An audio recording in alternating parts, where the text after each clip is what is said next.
નમસ્કાર મિત્રો, સ્વાગત છે તમારું અમારી YouTube channel Gujarat jobs and news. મિત્રો, આંગણવાડીને લઈને એક મહત્વની અપડેટ સામે આવી છે.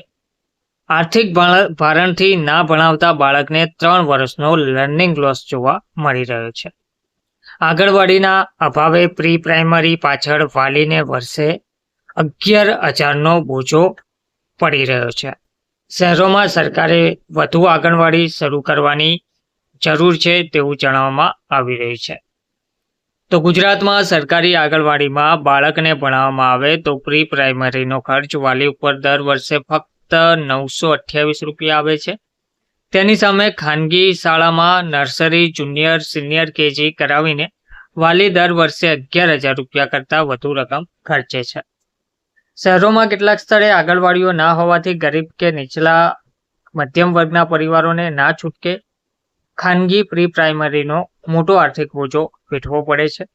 નવી શિક્ષણ નીતિ પ્રમાણે બાળકના 5 વર્ષ પૂર્ણ થાય તે પછી એટલે કે 6થા વર્ષથી ધોરણ 1માં પ્રવેશ અપાય છે. તે પૂર્વે અર્લી ચાઇલ્ડહુડ એજ્યુકેશન માટે વાલીઓ તેમના બાળકોને 3 વર્ષનું બાળક હોય ત્યારથી નર્સરી અને તે પછી જુનિયર, સિનિયર કેજીમાં મૂકતા હોય છે.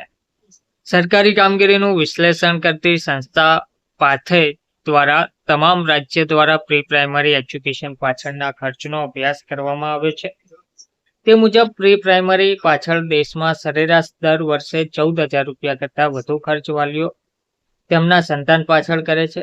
ગુજરાતમાં આ ખર્ચ 11,000 કરતાં વધુ છે. સૌથી ઓછો ખર્ચ ઓરિસ્સામાં 4,000 રૂપિયા છે, તો સૌથી વધુ ખર્ચ ચંદીગઢમાં 30,000 કરતાં વધુ પ્રી પ્રાઇમરીમાં સંતાન દીઠ 1 વર્ષમાં કરાય છે.